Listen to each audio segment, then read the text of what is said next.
Okay, good evening. Last episode po. This is our Real Talk 101, episode 207. Kukuha tayo dito ng isa at himayin natin kung ano yung punto niya for the whole week. So, yan.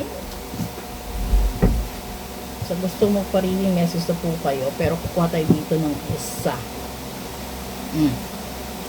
Saglit, basahin natin. Exploration. This is hippopotamus. If you have become bored with your life, you have the creative power to steer things up and revitalize everything. You can do this by starting new projects, setting new goals, and making spiritual connections. Lahat naman yata siguro nabobored. Lalong-lalo na ko yung trabaho mo araw-araw is ganun pa din yung ginagawa mo. So kung ilang taon mo nang ginagawa yan pa ulit-ulit, syempre, darating ka din sa punto na mag-e-explore ka. Yun nga lang, real talk. Hindi naman makapag-explore lahat kasi walang budget, 'di ba? Unless kung kaya tawag nito, iimbitahan ka ng mga kaibigan mo, pamilya mo, o kung saan-saan kayo pupunta. Kasi napakadaling sabihin na mag-explore, pero mahirap siya gawin, lalong-lalo na kung yung na-encounter mo problem is within your family.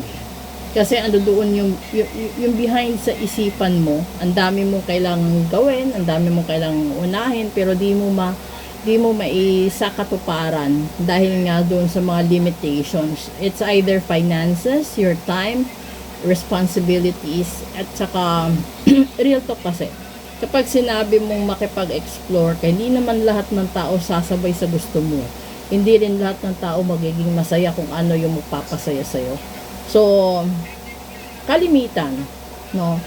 Bago ka mag-imbita ng iba, you have to explore within yourself. Kung ano ba talaga yung gusto mo makamit sa buhay, kung ano ba talaga yung gusto mo magkaroon sa buhay, at paano mo makuha yun, paano mo maisakatuparan bago ka mag-imbita ng ibang tao sa buhay mo, sa bahay mo, sa paligid mo, sa mga kaibigan mo. Kasi, yung punto doon na exploration is making memories within yourself, and then doon din naman papunta yun sa mga mahal mo sa buhay. Minsan nagiging hadlang lang kapag yung breadwinner nila overseas or inter-island, or minsan kasi wala na talaga, solo na lang talaga sila naghahanap buhay para sa sarili nila. Kasi hindi naman lahat ng tao nagkakaroon ng masayang pamilya. Hindi rin lahat ng tao pinagbibigyan. At alam nyo ba kasi, kung babalikan nyo yung history ng buhay ninyo, magtataka ka kung bakit kami namalas, inaalat sa buhay. Kasi minsan maraming tao may hinanakit sa'yo, maraming taong may sama ng loob sa'yo, kaya mabigat yung usad ng swerte sa buhay mo. So, kung ayaw mong magkaroon ng mabigat na vibration, yung una mong gawin doon is humingi ka ng tawad sa sarili mo.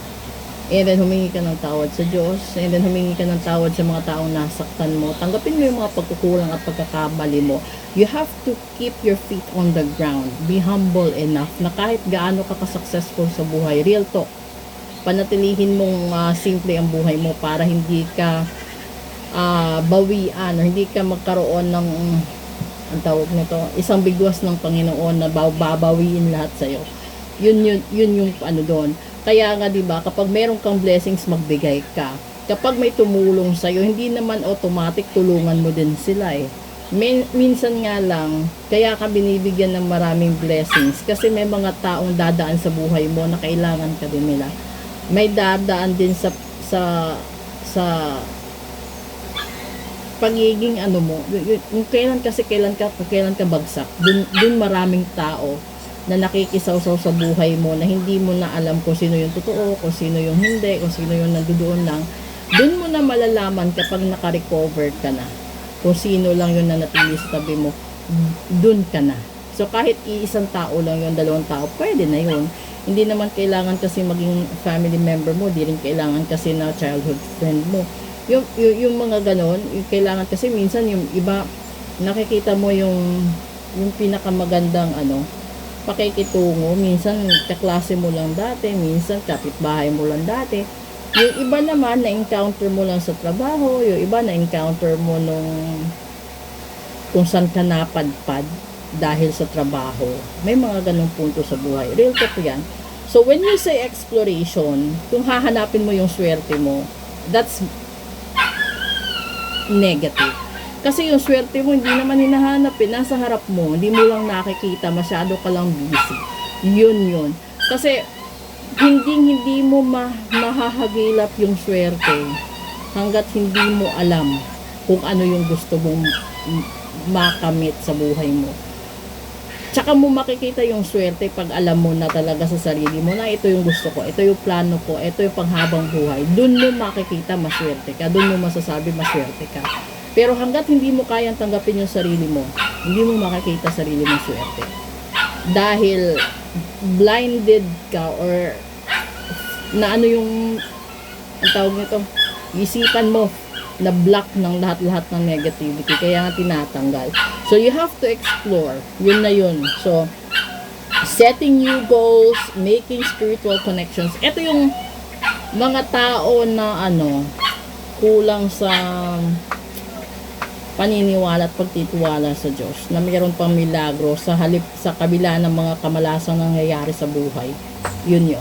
So, siguro kung ikaw yung taong ganyan, mag-isip ka na bago pa matapos yung Semana Santa. So, this Real Talk reading natin is good up until Tuesday next week. At doon naman po sa nagtatanong sa cards ko, hindi po ulit yan for sale. Lahat ay collection ko lang po. Maraming salamat. Abangan nyo po yung repost nito sa Blue Up and Red Up.